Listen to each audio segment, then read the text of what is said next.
رب اشرح لي صدري ويسر لي امري واحلل عقدة من لساني يفقهوا قولي. الحمد لله رب العالمين والصلاة والسلام على سيد الأنبياء والمرسلين سيدنا ونبينا وشفيع ذنوبنا ومولانا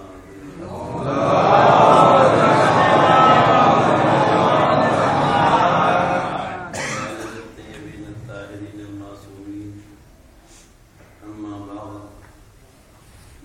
فقد قال الله تبارك وتعالى في كتاب المجيد والفرقان الحميد وقوله الحق وهو أحق القائلين. بسم الله الرحمن الرحيم. إن الذين آمنوا وعملوا الصالحات أولئك هم خير البرية جزاؤهم عند ربهم جنات عدن تجري من تحتها الأنهار خالدين فيها أبدا رضي الله عنهم ورضوا عنه ذلك لمن خشي ربه.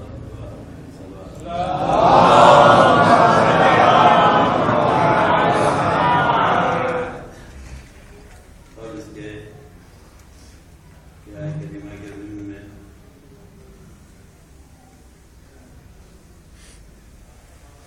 کچھ عرض کیا جائے. آپ ذرا چند جگہ سما لیں. سب سے پہلے خوشخبری یہ ہے کہ جیسا کہ آپ اشتہارات وغیرہ دیکھ رہے ہیں، ایک سلموں نے الہ آباد کے عزاداری کی ایک ویب سائٹ بنایا ہے. اس نام ہے کہ www.allahabadazadari.com. اور یہ جو مجلسیں یہاں کی ہیں وہ دنیا میں جہاں بھی لوگ دیکھنا چاہتے ہیں وہ دیکھ سکتے ہیں. کل کی مجلس بھی فوراً جو ہے وہ نیٹ پہ ڈال دی گئی تھی. اصل اس اعلان کا مقصد یہ ہے بالخصوص جوانوں سے کہ جو لوگ بھی کہیں پہ کسی نوحے کو یا کسی جلوس کو اپنے موبائل کے ذریعے سے ڈب کر رہے ہیں، جمع کر رہے ہیں، ان سے التماس ہے کہ وہ اس سائٹ کے اوپر پہلے وہ وہاں موبائل نمبر ہے، اس موبائل کے ذریعے موبائل پہ یہ اپنا پروگرام بھیج دیں تاکہ فوراً یہ اس ویب سائٹ پہ ڈال دیا جائے. یقیناً بہت اچھا کام ہے. اس لیے الہ آباد کی عزاداری کا ایک عظیم ذخیرہ ہمارے اللہ کے پاس ہے. لہٰذا جوانوں سے یہ گزارش ہے کہ وہ جس جلوس کی بھی یا جس انجمن کے نوعی وغیرہ کی کو اپنے موبائل میں سیو کر رہے ہیں وہ اس پہ بھیج دیں.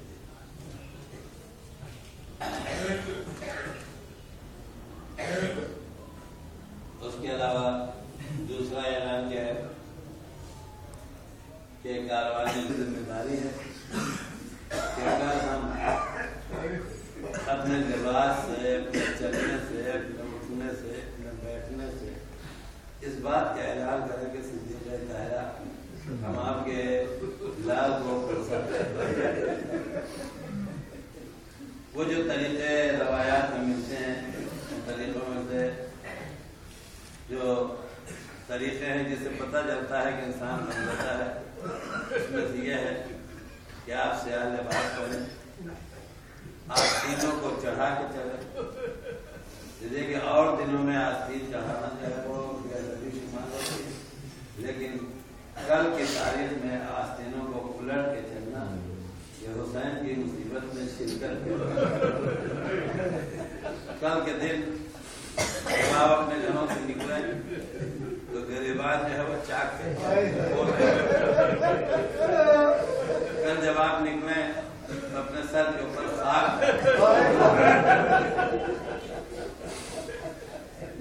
اس کے بعد جو مخصوص اعمال انشاءاللہ ٹھیک 11 بجے کربلا میں کرائے جائیں گے. جب یہ جلوس پہنچ جائیں گے دونوں کے اور اس کے بعد تعزیہ دفن ہو جائے گا. اس کے بعد اعمال کا سلسلہ ہوگا. جب اعمال ختم ہو جائیں گے تو نماز ظہرین باجماعت ہوگی اور اس کے بعد عصر عاشور کے نام سے مختصر سی مصائب کی مجلس. اور جو سب سے زیادہ اہم ہے کہ کل کسی مومن سے ملاقات کیجیے تو سلام تو مستحبات میں سے. سلام کے بعد اب یہ پوچھنے کے بجائے کہ بچے کیسے ہیں اور گھر والے کیسے ہیں, خاندان والے کیسے ہیں, کل کوئی بھی کیسا ہو, وجہ یہ ہے کہ اتنا بے خیریت سے کوئی ہو ہی نہیں سکتا اتنا بے خیریت سے کل زہرا کر رہا. کسی کی خیریت کی کوئی ضرورت نہیں, بس خدا سے اپنے اور مومن کے بارے میں دعا کیجیے. میں عربی کے الفاظ نہیں بتا رہا ہوں, صرف اردو میں آئندے کے عربی آپ لوگوں کو سب کو یاد کیا. جب مومن سے ملاقات کیجیے سلام کے بعد خیریت پوچھنے کے بجائے یہ کہیے کہ خدایا ہمارا اور ہم سب کا آج مصیبت ہے امام صاحب, لیکن زمین پہ اس سے بڑا کوئی آج نہیں کہ جو کل دن کے بعد روایات کہ کل جو آنکھیں روئیں گی وہ روز قیامت خوش اور جن آنکھوں سے کل آنسو نہ نکلے گا وہی وہ آنکھیں ہوں گی کہ جو روز قیامت روئیں گی. اللہ تعالیٰ کی دعا ہے کہ کل ہماری آنکھوں سے اشک جاری ہو تاکہ روز قیامت کے آنسو سے ہمارا بچ جائے. اب اس کے بعد سلسلے کو آگے بڑھایا جاتا ہے. آپ حضرات ایک مرتبہ صلوات پڑھیں.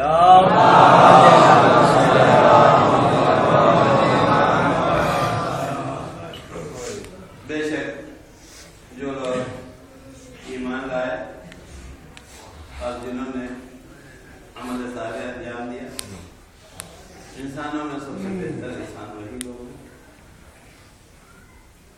ان کی جزا ان کے پروردگار طرف سے جنت کے باغات جن کے نیچے نہریں جاری ہیں اور وہ اس جنت میں ہمیشہ ہمیشہ کے لیے رہیں. وہ اپنے پروردگار سے راضی ہیں, ان کے خدا ان سے راضی ہے. تو یہ سارے اجر و ثواب ان لوگوں کے لیے ہے جو اپنے پروردگار سے ڈرتے. آیت کریمہ کے دن میں ایمان و عمل کے عنوان سے جو گفتگو شروع کی گئی تھی, کل انسانی ایک کمال کا تذکرہ کیا گیا تھا کہ جسے شجاعت اور بہادری کا, اور یہ دنیا کی نگاہ میں شجاعت اور طاقت ہر جگہ اپنی طاقت کے اظہار کو کہا جاتا ہوگا, لیکن اسلام کی نگاہ میں شجاعت موقع اور محل دیکھ کے جہاں ضرورت ہو وہاں طاقت کا استعمال کیا جائے اور جہاں ضرورت ہو وہاں طاقت کے بجائے صبر اور ضبط کا استعمال کیا جائے. اسی لیے میں نے کہا تھا کہ یہ شجاعت اور صبر دونوں ایک دوسرے سے متصل ہیں. یہ ممکن ہی نہیں ہے کہ ایک آدمی صابر نہ ہو اور شجاع ہو, اور یہ بھی ممکن نہیں ہے کہ ایک آدمی شجاع ہو اور صابر نہ ہو. اس لیے کہ شجاعت تلوار چلا دینے کا نام نہیں ہے اور نہ شجاعت اس چیز کا نام ہے کہ مجبور ہو کے اپنی گردن جھکا دیا جائے. صبر نام ہے کہ صاحب اختیار ہونے کے بعد خدا کی مصلحت کو نگاہ میں رکھ کے چلتی ہوئی تلوار کو روک لیا جائے, اس کا نام ہے صبر. اور اگر اس مرتبے کو دیکھنا ہے کہ انسان کتنا شجاع ہے تو انسان سے بتائیے آج تک دنیا کی سمجھ میں یہ نہیں آیا کہ جس علی کی تلوار کا لوہا بدر میں لوگ مان چکے تھے، جنہوں نے علی کی شمشیر غنیم احد کے میدان میں تنہا دیکھا تھا، جن لوگوں نے علی کی تلوار کو کفر کے مقابلے میں دیکھا جہاں کسی کی گردن نہیں اٹھ رہی تھی، جن لوگوں نے علی کے ہاتھوں کے اوپر انگلیوں پہ در خیبر کو دیکھا، دنیا یہ سمجھ رہی تھی کہ علی کی شجاعت ان مارکوں سے طے کی جائے گی کہ بدر میں 36 کو تنہا قتل کر دیں، احد میں آنے کے بعد جب سب ساتھ چھوڑ کے چلے جائیں تو دشمنوں کا قضا خما کر دیں، خندق میں امر کی گردن کاٹ دیں، خیبر میں ایسے ایسے جری جن کو صرف دروازہ کھول کے نکلتے دیکھ کے مسلمان واپس ہو جاتے تھے، ان کو اپنی تلوار سے زیر کر دے۔ اب دنیا یہ سمجھ رہی تھی کہ علی کی شجاعت کا یہ ایک نمونہ ہے، نہیں، اس کے بعد جو علی نے اپنی شجاعت کا دوسرا رخ پیش کیا،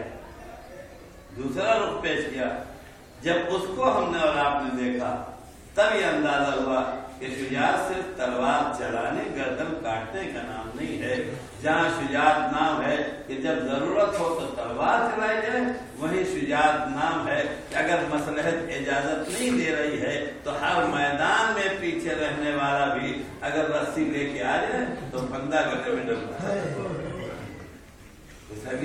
کہ طاقت کے اظہار کا نام شجاعت ہے، لیکن اتنا بہرحال طے ہے کہ ہر انسان کی طاقت اس طاقت کا سب سے زیادہ جو انسان کے اندر پائی جاتی ہے وہ جوانی میں پائی جاتی ہے۔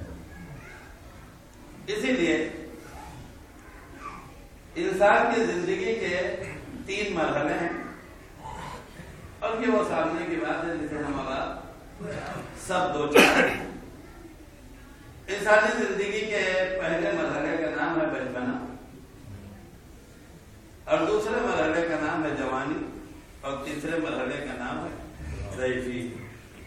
عزیزو، اس کے بعد میں جملہ کہوں گا اس سے پہلے معذرت کر لی جائے کہ جب بھی کوئی بات کہی جاتی ہے تو وہ کسی ذات کے ساتھ نہیں کہی جیسے کہ کبھی کبھی ایسا ہوتا ہے کہ کچھ بات کہیں تو معلوم ہوا کہ کسی صاحب کو یہیں سے بیٹھے بیٹھے برا لگ گیا۔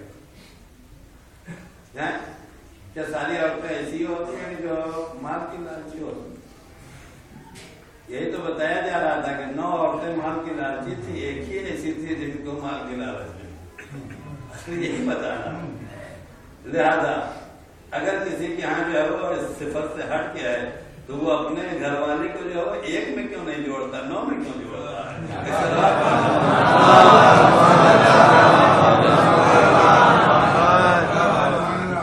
اپنے گھر والے کو ایک میں جوڑا۔ لہذا آج جو گفتگو ہے جب یہ نتیجے میں پہنچے گی تو اگر کسی بچے کو بری لگے تو سارے بچوں میں نہ جوڑے گا، جب نتیجے میں جس بچے کا تذکرہ کروں گا اپنے کو ادھر جوڑ لے گا۔ اگر سارے جوانوں میں خرابی پائی جاتی ہے تو اپنے کو خراب جوانوں میں نہ جوڑے گا، اس جوان میں جوڑ لے گا جس کو میں نتیجے میں جاؤں گا۔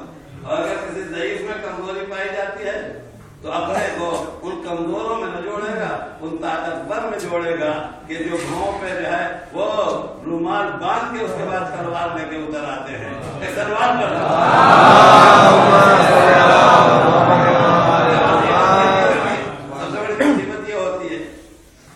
کہ سمجھنے والا سمجھ نہ لے پائے تو سمجھانے والے موجود۔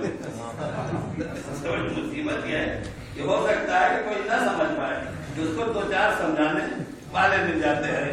لہذا سمجھنا اور سمجھانا یہ آپ کا کام ہے، نہ میں کسی کو نگاہ میں رکھ کے کوئی گفتگو کرنا چاہتا ہوں، اور نہ ممبر اس بات کی اجازت دیتا ہے کہ کسی اور دنیا کا کام ہوگا کہ ممبر کو اپنے ذاتی ذرائع کے لیے جو ہے استعمال کیا جائے۔ بہرحال ہمارے شہر کی ابھی تک یہ خوش قسمتی ہے کہ کسی خطیب اور کسی ذاکر نے ممبر کو اپنے ذاتی فوائد کے لیے نہیں استعمال کیا ہے، اور میں آپ سے گزارش کروں گا جس دن مجھ جیسا خطیب بھی اگر اسے اپنی ذاتی فوائد کے لیے استعمال کرے تو آپ کی شرعی ذمہ داری ہے کہ استعمال بعد میں ہونے دیجیے گا، مجھے پہلے اتاریے گا۔ اور اگر نہیں ہے آپ یہ کام کرتے ہیں تو آپ کی ذمہ داری ہے روز قیامت جتنا وہ جواب دے گا اس سے زیادہ آپ جواب دیں گے۔ ایسا بات پر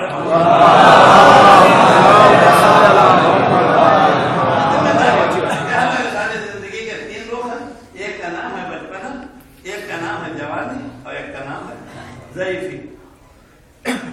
بچپنے کے لیے جو لوگوں نے یہ کہا ہے وہ یہ کہا کہ بچپنا جو ہے وہ نہ طاقتی کا نام ہے، بچپنا جو ہے وہ نہ تجربہ کاری کا نام ہے، بچپنا کمزوری کا نام ہے۔ یعنی یہ وہ ساری چیزیں جو الفاظ استعمال ہوتے ہیں یہ سب غلط ہے، بچپنے میں ہے۔ اب اگر کوئی صاحب، اور میں تو یہ کہوں گا کہ اس موضوع کے اوپر کوئی ایک نہیں پیدا ہو سکتا کہ جو کہتے ہیں کہ ہم بچپنے میں طاقتور تھے، کوئی ایک نہیں کہہ سکتا کہ جو یہ کہتے ہیں کہ ہم بچپنے میں جو ہے وہ تجربہ کار تھے، کوئی ایک نہیں کہہ سکتا جو یہ کہتے کہ ہم بچپنے میں کمزور نہیں تھا۔ عزیزو، جہاں ساری کائنات کو ہم نے آپ نے دیکھا کہ کوئی ایک بچہ نہ پیدا ہو پایا کہ جو اپنے بچپنے میں کہتے کہ ہمارے پاس طاقت تھی، ہمارے پاس علم تھا، ہمارے پاس تجربہ تھا۔ یہ شرف بھی پروردگار عالم نے دیا ہے تو ہم ہی اور آپ کو دیا ہے کہ ہمارے ہی گھرانے کا ایک بچہ جب کعبے سے نکلتا ہے تو قرآن سکھان کے بتاتا ہے تجربہ لے کے آیا ہوں، کلے اندر دوبارہ کر کے بتاتا ہے کہ طاقت لے کے آیا ہوں۔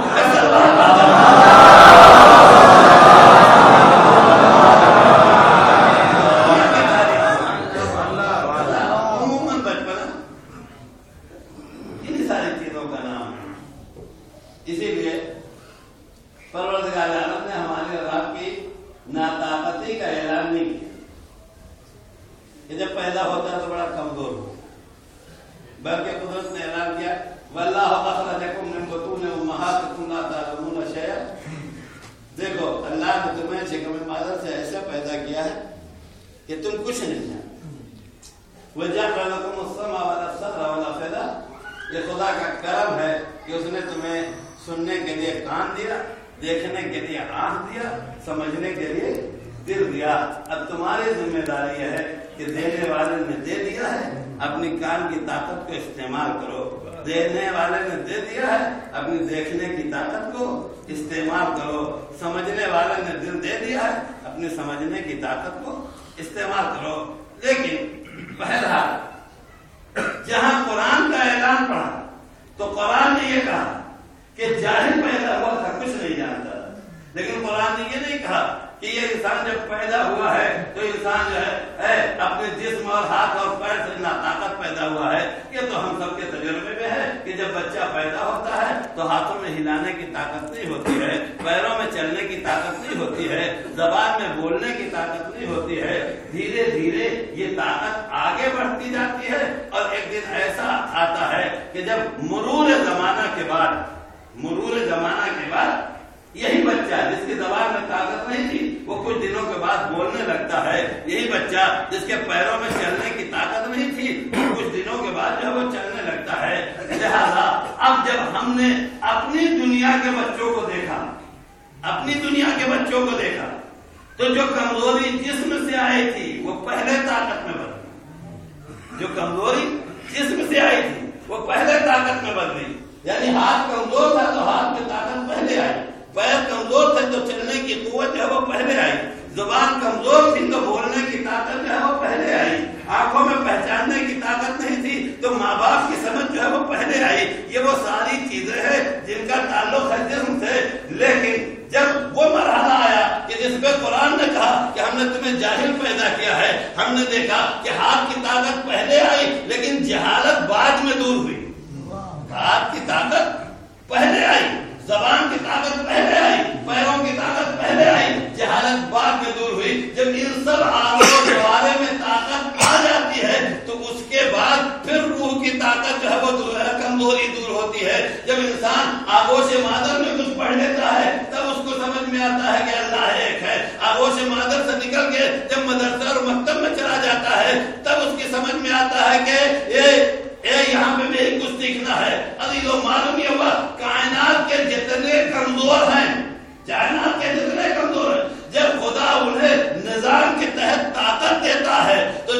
کی طاقت پہلے دیتا ہے، روح کی طاقت بعد میں دیتا ہے، روح کی طاقت بعد میں دیتا ہے. لہذا ہاتھ پیر آنکھ ناک کان یہ پہلے کام کرتے ہیں، علم کا اظہار بعد میں کرتا ہے. لیکن یہی فرض رکھا پروردگار عالم نے کائنات کے بچوں میں، اور اس بچے میں جسے طاقتور پیدا کیا تھا اس نے روح کی طاقت کا اعلان پہلے کیا ہے، جسم کی طاقت کا اعلان بعد میں کیا ہے. اسی لیے صوفِ سماوی پہلے سنایا ہے، کلمہ اللہ بعد میں دوبارہ کیا ہے.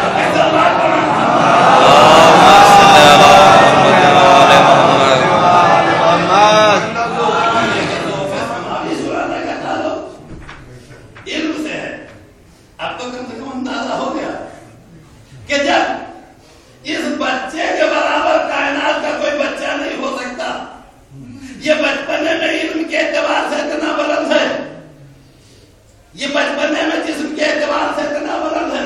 ابھی لوگ اب میں نمائل فکریہ چھوڑ کے آگے بڑھنا چاہتا ہوں. جو بچپنے میں اتنا طاقتور ہو، جو بچپنے میں اتنا طاقتور ہو، تو اب آپ انصاف سے بتائیں جس مرحلے پہ پہنچنے کے بعد کائنات میں ہر انسان اپنے کو طاقتور سمجھنے لگتا ہے جسے جوانی کہا جاتا ہے. تو علی کی جوانی میں علمی طاقت کس مرحلے پہ ہوگی، جسمانی طاقت کس مرحلے پہ ہوگی.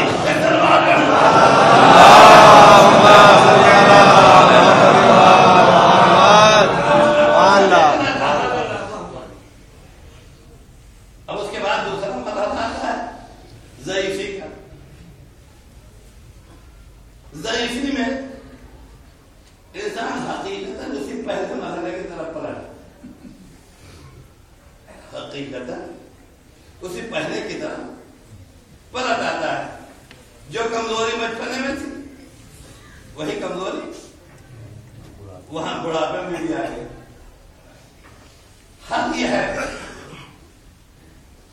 کہ دو چار کمزوریاں جو بچپنے میں ہوتی ہیں لیکن دھیرے دھیرے وہ دور ہوتی رہے. وہی کمزوری جب ضعیفی میں پیدا ہوتی ہے تو آج کم ہے کل زیادہ ہو جاتی ہے، پرسوں اور زیادہ ہو جاتی ہے، نرسوں اور زیادہ ہو جاتی ہے. بچپنے میں ایک کمزوری ہوتی ہے کہ بچپنے کو کوئی چیز یاد نہیں رہتی، بچپنے کو کوئی چیز یاد نہیں رہتی.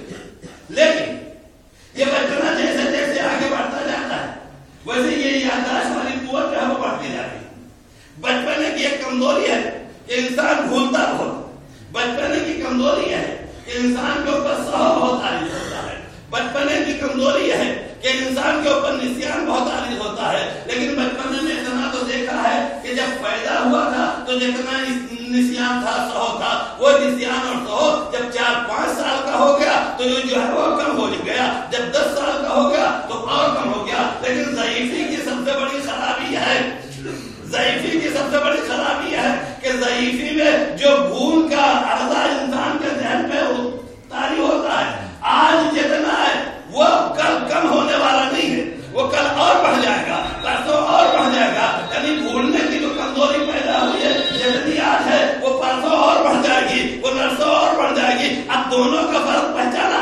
بچپنے اور ضعیفی میں اتنا فرق ہے کہ کمزور طاقت جب بڑھنے لگے تو اسے بچپنا کہا جاتا ہے، کمزور طاقت جب گھٹنے لگے تو اسے ضعیفی کہا جاتا ہے.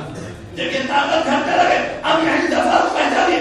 ساری کائنات جو کمزوری سے چلی تھی، ساری کائنات جو کمزوری سے چلی تھی، سب کی مثال یہ ہے کہ جب پیدا ہوئے تھے تب بھی بھول جاتے تھے، تب بھی نسیان ہوتا تھا، تب بھی ہزیان ہوتا تھا، تب بھی سہو ہوتا ہے، اور جب مرنے لگتے ہیں بوڑھے ہو جاتے ہیں تب بھی یہ ساری تکلیفیں پیدا ہو جاتی ہیں. تو یہ کمزوری سے چلنے والوں کے ہاں ہے. لیکن اس بچے کے لیے خیال نہ کیجیے گا کہ جو پیدا طاقت لے کے ہوا ہے، نہ پیدا ہوتے اس کی یہاں نسیان ہوگا، نہ پیدا ہوتے اس کی یہاں سو ہوگا، اور نہ جب بوڑھا ہوگا تو یہ سو نسیان نہیں ہو سکتے. اور اگر اس بچے میں نہیں ہو سکتے، یہ جس کا وسیع ہے وہ نبی کے خلاف الگ ہوگا. یہ سب دنیا والے اپنے بنیاد پہ سوچ رہے تھے کہ کہہ رہے تھے کہ نبی کا ہزیان ہو رہا ہے.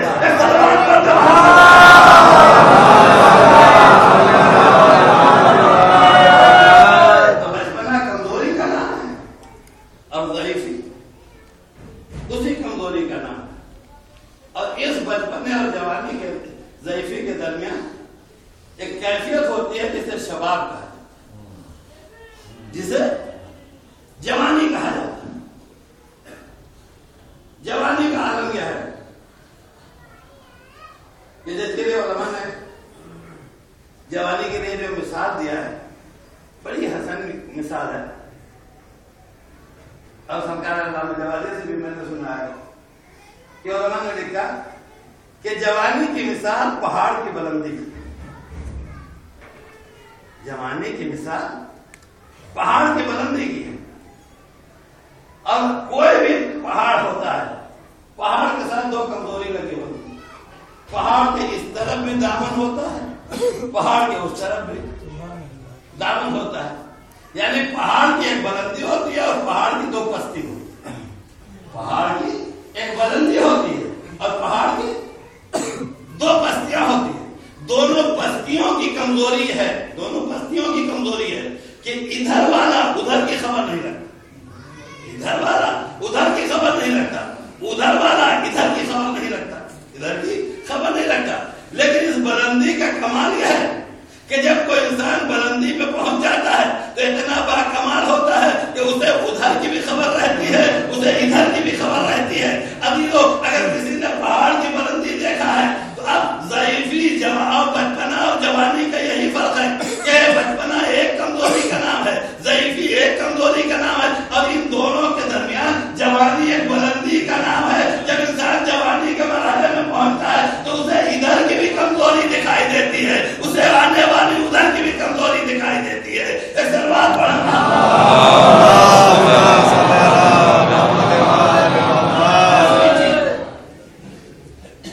جس جوانی کے لیے کہا جاتا ہے، مثل مشہور ہے کہ جس کی ہم اتنی تعریف کر رہے ہیں، اس میں اور ضعیفی میں ایک فرق ہے۔ کیا فرق ہے؟ کیا جوانی کی کمزوری ہے کہ جب چلی جاتی ہے تو آتی نہیں، جوانی کی کمزوری ہے کہ جب چلی جاتی ہے تو آتی نہیں، اور ضعیفی کی خرابی ہے آ جاتی ہے تو جاتی ہے۔ ضعیفی کی خرابی ہے کہ آ جاتی ہے تو جاتی نہیں۔ اور یہ تو لوگ سنتے رہتے ہیں، ہم لوگ معلوم بستر پہ ہمارے ساتھ بیٹھے ہیں، پوچھا کیا حال ہے؟ تو جانتے ہیں کہ ضعیفی آ گئی ہے، جانے کا نام نہیں لے رہی، جانے کا نام نہیں لے رہی۔ لہذا یہ دونوں طرح کے جملے ہمارے علاقے کے یہاں استعمال ہوتے ہیں کہ جوانی نام ہے، جب چلی جاتی ہے تو آتی نہیں، چلی جاتی ہے تو آتی نہیں، اور ضعیفی نام ہے کہ جب آ جاتی ہے تو جاتی نہیں۔ اور ایک دونوں کے ایک فرق اور ہے، جب جوانی جاتی ہے تو ضعیفی لاتی ہے، جب جوانی جاتی ہے تو ضعیفی لاتی ہے، اور جب ضعیفی جاتی ہے تو اسلام نے ہم سے اور آپ سے کہا کہ دیکھو، جب تک تم اپنے بچپنے کو، اپنی جوانی کو، اپنی ضعیفی کو جسمانی طاقت سے جوڑے رہو گے، جسمانی طاقت سے جوڑے رہو گے، تب تک تمہیں احساس بچپنا بھی ہوگا، احساس ضعیفی بھی ہوگی، احساس جوانی بھی ہوگی۔ ہم تمہیں یہی سمجھانا چاہتے ہیں کہ اپنے تینوں مرحلوں کو اپنے عقیدے سے جوڑ لو، نہ بچپنا دکھائی دے گا، نہ جوانی میں کوئی فرق ہوگا، نہ ضعیفی میں کوئی فرق ہوگا۔ ایک سلوات پڑھ دے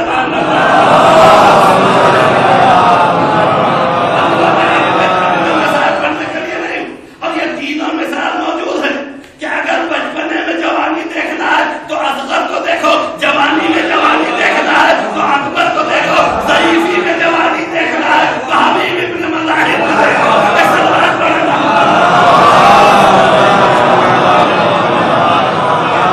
تم اپنے عقیدے سے جوڑو، تم گھبراؤ نہیں، ہم ایسے مرتبہ میں رکھ دیں گے تاکہ تمہاری مایوسی دور ہو جائے۔ ایسا نہیں ہے کہ جوانی چلی جائے تو پلٹے گی، ہم جوانی کو پلٹا کے بھی دکھائیں، ہم جوانی کو پلٹا کے بھی دکھائیں۔ روایت میں ہے کہ حبابہ کی جوانی پڑتی، البیہ کی جوانی پڑتی، ام غانم کی جوانی پڑتی، یہ تین جوانی ہیں جس کے بارے میں سب کو نہیں معلوم، اب چوتھی والی کہہ دیتے تو سب کو معلوم، یہ وہ جوانیاں ہیں جس کے بارے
جناب یوسف نے پوچھا زلیخا لے کے جا. سارے معاملات ہو گئے. جناب یوسف عزیز مصر حاکم مصر بن گئے. ایک دن جناب یوسف جا رہے تو کیا دیکھا کہ عورت ہے جس کی کمر جھکی ہوئی ہے.